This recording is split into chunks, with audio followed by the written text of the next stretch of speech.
நேற்று நயோமியோட ஸ்கூலில் sunflower plant கொடுத்துருந்தாங்க. ஸோ இதையாவது பத்திரமா காயாமல் வளர்த்தணும்னு சொல்லிட்டு எடுத்து வச்சிட்டேன். அதுக்கப்புறம் பார்த்திங்கன்னா எவ்ரி மந்த் இவங்களுக்கு வந்து ஒரு ஸ்டோரி புக் வரும். ஸோ 2 பேருக்குமே வந்துடும் போஸ்ட்டில்.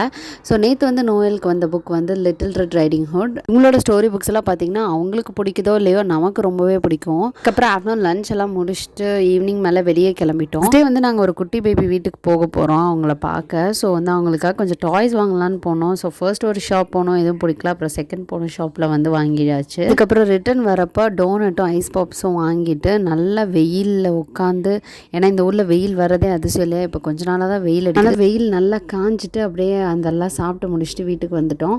அப்புறம் வந்ததும் பார்த்திங்கன்னா இதுதான் நான் வாங்கின டாய்ஸு. ஸோ அந்த பேபிக்கு வாங்கின டாய்ஸ் எல்லாம் எடுத்து நீட்டாக பேக் பண்ணி பேக்கில் போட்டாச்சு. டாய் ஷாப் போயிட்டு இவங்களுக்கு எதாவது வாங்கணும் இல்லையா, அதனால் இவங்களுக்கு பபிள்ஸ், அதுக்கப்புறம் வந்து வெண்டிங் மிஷின் 2 வாங்கியிருந்தேன். ஸோ அந்த வெண்டிங் மிஷின் எப்படி ரெடி பண்ணோன்றதை நெக்ஸ்ட் வீடியோவில் காட்டுறேன்.